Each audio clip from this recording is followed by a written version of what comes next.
How are we doing, everybody? Welcome back. I'm going to try to do this as quickly as possible because I could actually make a mini series about this subject. And that is, why is it so hard to win the Triple Crown? You think it's easy. You just got to win 3 races, right? You got a good horse. He wins the toughest of them, the Derby, right? 20 horses out there. Comes in a shorter race in the Preakness. You just got to go in the Belmont, run a little bit longer. You win it. But no, there's lots of things involved. For one, the time between the races. The Kentucky Derby is the first weekend of May, first Saturday in May. 2 weeks later, you have the Preakness, and then 3 weeks later, you have the Belmont Stakes. So there's not a lot of time to rest. Usually, you would want to rest these horses about a month in between these major races. At least that's generally what the trend is these days. So now you're taking your horse to the Derby. 2 weeks later, he runs again. 3 weeks later, he runs again. He's running against top competition that have been rested. And that's another point. Fresh competition. You don't have to run in the Kentucky Derby to be eligible to run in the Preakness to the Belmont. So there's horses that have been resting, that have not gone through the grueling task of winning the Derby and Preakness. They're going to come into the Belmont a little fresher and a little bit in better shape. You know, maybe not as worn out from going through these other grueling races. The other thing that we have to look at is the different distances. Now, the Derby's a mile and a quarter, 10 furlongs. You have the Preakness, 9.5 furlongs, a little bit shorter. And then you have the Belmont Stakes at 12 furlongs. Those extra 2 furlongs are a huge difference, especially if you've already been running for 10 furlongs and you got to run another 2 furlongs.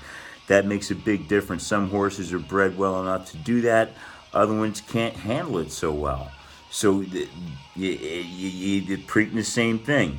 It's tough to get in there and win the Preakness because it's a little bit shorter. You're going to have some horses that are more accustomed to running in shorter races come there that would not be able to handle the Belmont Stakes. But you got to beat them too. So you have to be talented, multi-talented to be able to win a Triple Crown. And you have to be a little bit lucky too. You got to hope that there's no surprise horse that jumps in that's just better than you are. You really got to be the best horse in all 3 races. And you cannot choose your competition. You got to take who comes at you. That's why it's so tough to win the Triple Crown. The fourth most important thing that I think, though, besides all those other things, you're looking at the distances and the conditions of the race. Is it raining over here? It's sunny over there. There's time between the races. You've got a couple of weeks. And then you got to run 3 weeks after that. And then fresh competition. They're coming after you. There's the myriad of circumstances. The myriad of circumstances. All sorts of things can go wrong. Now let's just go over it really fast here. Triple Crown, I mean, I guess you could say it officially began in 1875 with the running of the first Kentucky Derby, but nobody really even called it a thing. It wasn't really a thing until somebody won all 3 of them. This is in 1919, Sir Barton. After that, you know, it took about, 11 years.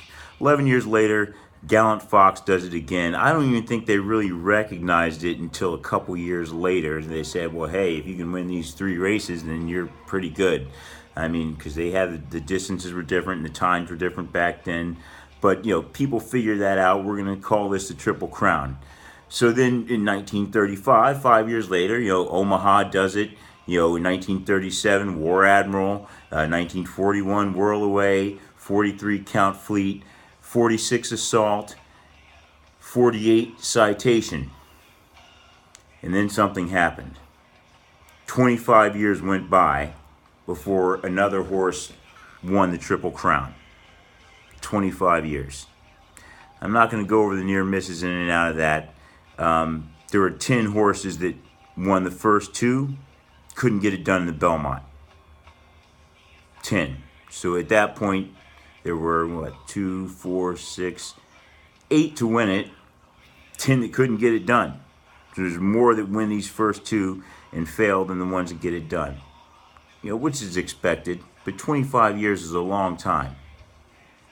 Then finally, Secretariat. Big Red comes out and gets it done as arguably the best horse ever. Dethroning other greats such as, Northern Dancer, Man of War, War Admiral, so on and so forth. Best horse ever. I think most people could say that. There's not much debate about that. The Secretariat was the best racehorse in history. 4 years later, Seattle Slew wins the Triple Crown. Next year after that, Affirmed wins the Triple Crown again. And then it happened again. 37 years with no Triple Crown winner. 13 came close. 13 came close. And this is where I'm going to get into the myriad of circumstances. All right. Fasten your seatbelts because I'm going to do this as quickly as possible. 79, Spectacular Bid. Went too early. Tried to win the race way before it was over, and he got beat by Coastal. 81, Pleasant Colony. Defeated by Summing. He fell asleep, forgot to go win the race. We're just going to walk around the track the whole time, and I've got the best horse out here, so it really doesn't matter what I do. He's eventually going to go. No, he fell asleep. The jockey fell asleep, didn't move the horse at all, pretty much until the race was over. We're going to go by to 1987. We have Ali Sheba. Once again, jockey fell asleep. I've got the best horse. I can't lose this. Ended up losing to Ali Sheba's rival, Bet Twice, who I remember they said Bet Thrice should have been the name of the horse, because didn't hit the Derby, didn't hit the Preakness, but third time got him because the jockey just believed his horse was just better. He didn't really have to do anything. Can't fall asleep in a horse race. I mean, come on, man. 89, Sunday Silence. Easy Goer was a good horse. Sunday Silence beat him in the Derby Preakness, but in the Belmont, he goes back home. He just got the victory. Sunday Silence just got beaten by a better horse in this race. He was better on that day, and that's always a possibility. That's usually what happens when it doesn't come through. You just got beat. So then we're going to move back up to 1997. Silver Charm. And that's when we started having these long streaks of building up for the hype and not winning it. Silver Charm moved too early, got into a bout with his buddy Freehouse, who they like to go back and forth and duel, but they forgot that they're running in the Belmont Stakes. Touch Gold comes up and beats him in the end because he gave out too much too early trying to beat Freehouse. 98, Real Quiet. Real Quiet probably should have been a Triple Crown horse. Did everything right except lose by a nose to Victory Gallop. A nose, not even really a nose, just like a nose hair, just like he lost by like a pimple. All right, that's how close this horse race was. But yet and still, Victory Gallop won the race, denying Real Quiet the Triple Crown in 98. 99, Charismatic. Looks like he's got it. He's making his move. But guess what? He breaks his leg in the final furlong of the Belmont Stakes. Can't make this stuff up. You can't fake that. Your horse breaks his leg in the final furlong of the Belmont Stakes on his way to Triple Crown victory, Hall of Fame status, making history, broken leg. But that's horse racing. Charismatic lost to Lemon Drop Kid. 2002, War Emblem. Wins the Derby, wins the Preakness. War Emblem likes to run up front. He likes to get free, much like Justified. But what happened? He stumbled out of the gate. He fell over, had to scuffle to get back going. Horse has never really done that before. Plus, he's running a mile and a half, which he's never won before. So guess what? Of course, he lost. Sarava won. Sarava was something like a 72-1 long shot. Stumbled at the gate. Another one of the myriad of circumstances that can go wrong into winning this thing. 2003, next year, Funny Side, Gelding, New York bred, gonna make history, gonna bring it home, back to the Big Apple, start spreading the news. No, start spreading the news about Empire Maker and the Empire State. Because Funny Side just got beat by a better horse. Empire Maker was better on that day. Empire Maker was the one that he may have been able to have won the Triple Crown himself had they not messed up in the Kentucky Derby. But Empire Maker was truly better. 10 Most Wanted ran behind him. Funny Side denied. He had a bad strategy as well. Never taking a lead. We're going to take the lead today. No, what the hell. Belmont Stakes, let's just take the lead in the longest race we've ever run before in the toughest circumstances ever. Let's just do something crazy. That's a great idea, right? Yeah. You ever heard this term? Stick to what got you there. All right. 2004. Next year again. We got this drama again. Smarty Jones. One of my favorite horses of all time. Stuart Elliott, one of my least favorite jockeys of all time. Why? He took the lead. Don't you study some film? Come on. They just made the same exact mistake last year in the Belmont Stakes. And you come out with your horse and you get all cocky and do it again. The trainer was in on it too. So he's not going to get a pass on this one. These guys ruined this horse's Triple Crown bid by just making him run a race that wasn't his race because, like I said, it's Belmont Stakes. We just do whatever. We got the best horse of all time. We're just going to blah, blah. No, don't get cocky, especially not in this race. It's the wrong place to get cocky. Come on now. Everyone's gunning for you. You got to be smart in the Belmont Stakes. So Smarty Jones, what happens? Thinks they blew everybody away. Jockey kind of falls asleep. He's already counting his millions. But guess what? Birdstone comes up from behind and takes him out. Birdstone.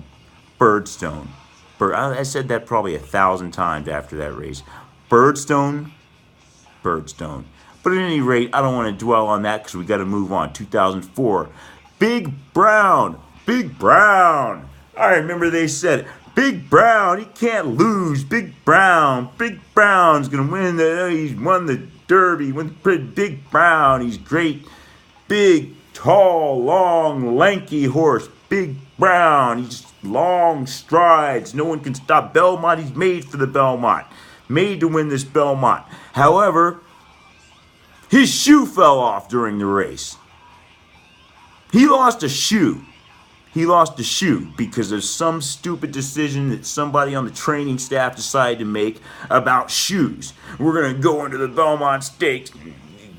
I don't even remember the whole story, but some stupid thing about the shoes, and his shoe fell off. Instead of using the normal shoes like everybody else always uses to win races, and the normal shoes that they use some stupid other different shoes, and a shoe fall off from the race. All right, so I don't even want to get into that. It's the myriad of circumstances, stupid things that people do to ruin their chances of winning the Triple Crown. They shoot themselves in the foot, as you would say, shoot themselves in the shoe.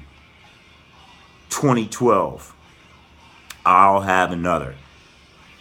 Shoe won the race. We should give him an honorary Triple Crown. Because he got injured.